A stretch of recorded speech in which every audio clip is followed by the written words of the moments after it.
네, 안녕하십니까. 생활형 재무설계 강의 네 번째 이야기, 연금 진짜 노후 생활에 도움이 될까 주제로 설명을 드리도록 하겠습니다.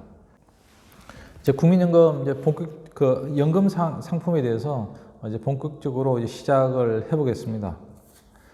가장 기본적인 취지는 우리는 행복한 노후를 꿈꿀 권리가 있다. 그 취지에서 일단 시작을 해볼게요. 월급쟁이들이 평생 부자가 되기 힘든 7가지 이유가 있습니다. 이게 이제 최근에 이제 나온 그 자료에 따르면요. 월급쟁이들은 돈을 쉽게 소비하는 습관이 있대요. 왜냐하면 뭐 화수분처럼 이번 달에 이제 지출을 하면 다음 달에 또 월급이 나오기 때문에 돈을 쉽게 소비하는 습관이 있고요. 두 번째는 이제 소득보다는 저축에 집중을 한답니다. 그러니까 본인이 뭐 한 달에 한 500만 원을 받는다 이러면 그 중에 한 100만 원을 저축을 했다 이러면 그게 상당히 이제 만족감을 가지고 집중을 한다는 거죠. 그렇지만 현실적으로는 우리가 이제 저축을 가지고 재테크를 하기는 어렵고요. 기본적으로 우리가 벌 수 있는 이 소득 수치를 올려야 됩니다. 그렇게 해야만 부자가 되기가 쉽고요. 세 번째는 그냥 단순하게 옛날식으로 적금을 많이 가입하신대요. 그냥 자기 급여 얼마 정도를 돈을 모으면 이게 언젠가 큰 돈이 되겠지 이제 이런 생각을 많이 하시고요. 네 번째는 이제 시간으로 돈을 벌려는 습관을 가지고 있답니다. 꾸준히 이렇게 투자를 하게 되면 이게 나중에 큰 돈이 될 거다라는 이제 막연한 생각을 가지고 있는 거죠. 그리고 이제 또 한 가지는 투자할 때 주변인의 말에 굉장히 집중을 한답니다.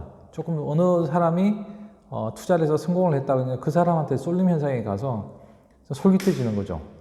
집중하면서 이제 귀가 얇아지니까 이제 부자가 되기 힘든 이제 이유가 되고요. 또 한 가지는 이제 월급에 만족한다는 겁니다. 사람들이 이제 자기 환경에, 우리 뭐 인간은 환경의 동물이기 때문에 주변 환경이 이제 익숙해지면 이제 상당히 이제 월급에 이제 만족을 하는 거죠. 그리고 제일 마지막에 부자가 되기 힘든 마지막 이유는요. 부자를 꿈꾸지 않기 때문에 그렇다고 합니다. 나는 지금 충분히 중산층으로서 모든 조건이 완벽한 상황이기 때문에 내가 굳이 뭐 부자가 될 필요가 없다. 이런 생각을 가지고 있기 때문에 부자가 되기 힘들다고 합니다. 서울시 50플러스 재단에서 우리 노후 삶의 7대 영역을 분석을 해놓은 게 있습니다. 주로 이제 일, 그다음에 재무, 사회공헌, 사회적 관계, 가족, 여가, 건강 7가지 이상을 가지고 컨설팅도 이제 하고 있는데요. 이 중에서 가장 소외된 분야가 재무라고 합니다. 그 배경은 뭐 여러 가지 있겠지만 기본적으로 이제 사람들이 와서 이 재무 분야에 상담을 받는 걸 조금 상당히 꺼려한대요. 뭐 모르는 사람한테 자기의 재무 상태를 밝히는 것 자체가 약간 좀 부담스럽다라는 측면 때문에 제가 이제 재무 관련 이 재테크 교육이 더 필요하다라는 이제 이런 생각이 듭니다. 우리가 이제 이 연금하고 이제 연결이 되어 있는 게 몇 세까지 보통 살 수 있느냐라는 이제 가능성을 이제 우리가 생각을 좀 해봐야 되는데요. 고려대 박유성 교수가 분석한 자료에 따르면 우리가 45년도에 태어나신 분들은 뭐 남자 여자가 한 23%에서 32% 정도 그 정도 이제 100세까지 살겠다라고 생각을 하고 있고요. 68년생은 44%에서 48% 정도까지 그 정도 인원들이 내가 100세까지 살 수 있겠다 생각을 하고 있고 1971년생들은 거의 한 50% 정도가 내가 100세까지 살 수 있겠다 이렇게 생각을 하고 있다고 합니다. 100세는 뭐 머나먼 미래가 아니고요. 우리 중에 한 50% 정도 인원들이 충분히 100세까지 살 수 있는 그 가능성을 고려해서 저희가 연금을 생활을 기획을 해야 되겠다라는 생각이 듭니다. 연금이 왜 필요하냐라고 이제 여쭤보면 다양한 이제 답변을 하시는 분들이 많은데요.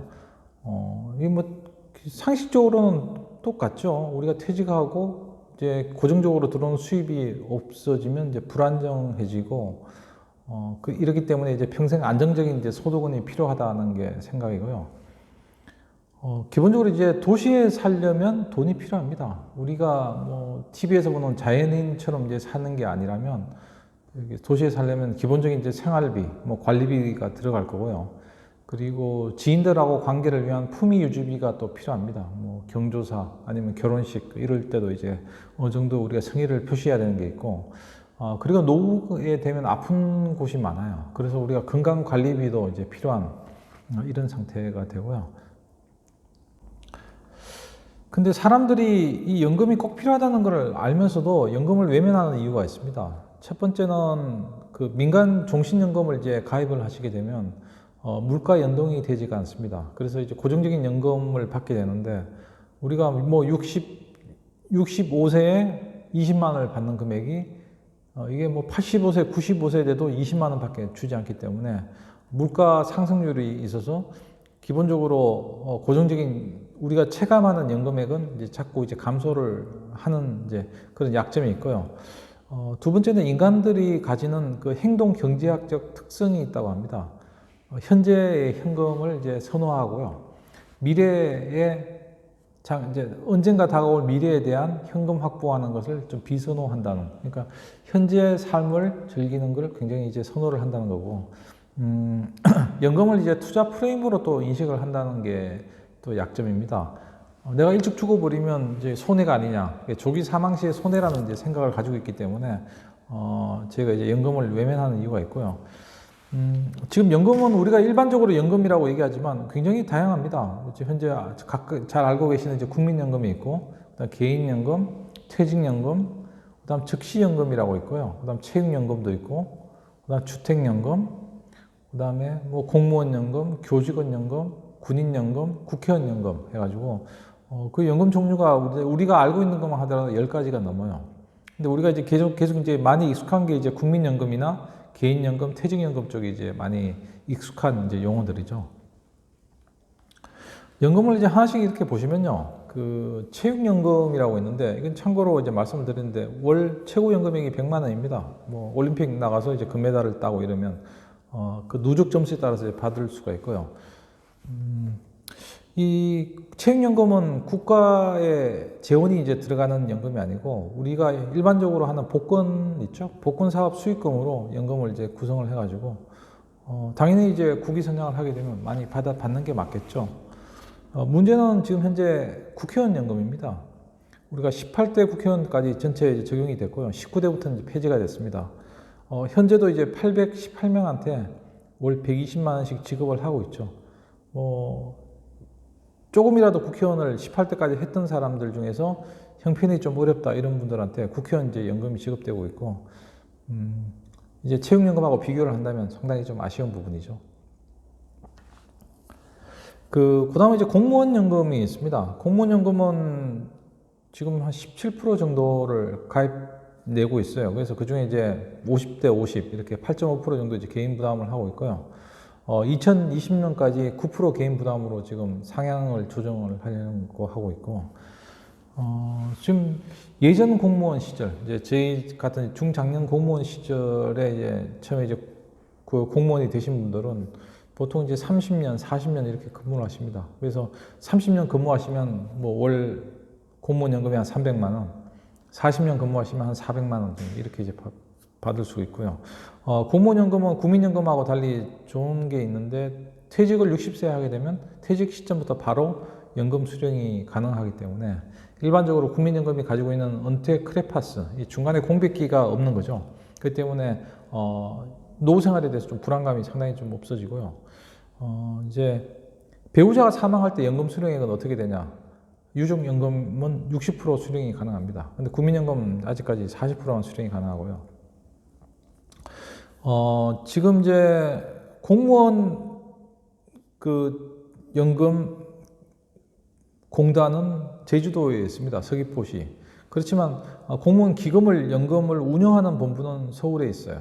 서울에서 전문가들을 모셔서 이제 운영을 하고 있고요.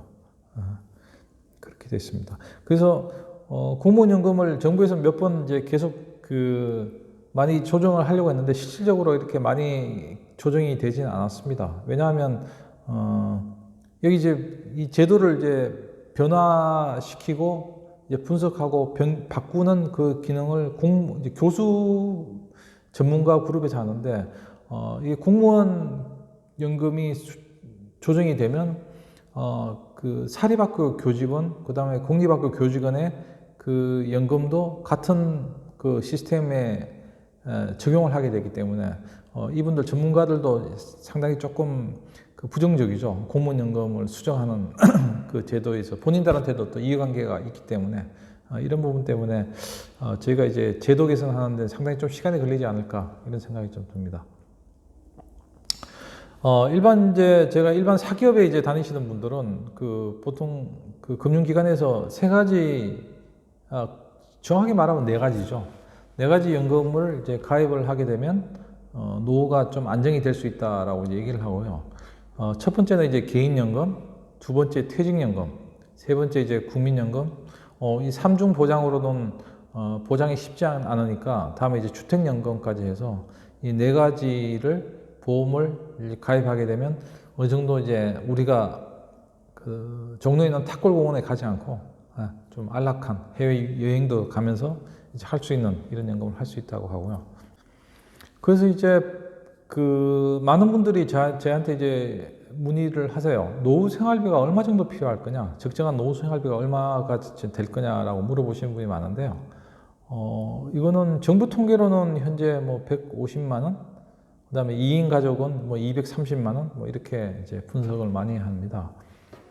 이거는 이제 물가 수준이 상이한 우리 전국을 대상으로 평균치를 냈기 때문에 만약에 서울에 살고 계시는 서울 수도권에 살고 계시는 분들은 이거보다 상당히 좀 높아질 수밖에 없겠죠. 물가 지수 자체가 높기 때문에.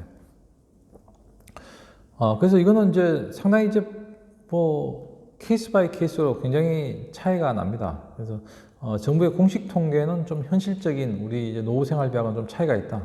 현실적으로 2인 가정이 240만 원 가지고 도시에서 생활이 가능하냐? 제가 봐서는 어렵지 않을까 이런 생각이 듭니다. 200 정도를 받는 뭐 230만 원 정도 받는 최저 생활비로는 진짜 최저한의 생활, 그러니까 집에 가만히 앉아 있는 이제 그 정도 수준만 되고요. 보통 이제 적정 생활비는 한 300에서 500만 원 정도라고 합니다. 여기는 이제 뭐 경조사비도 들어가야 될 거고요.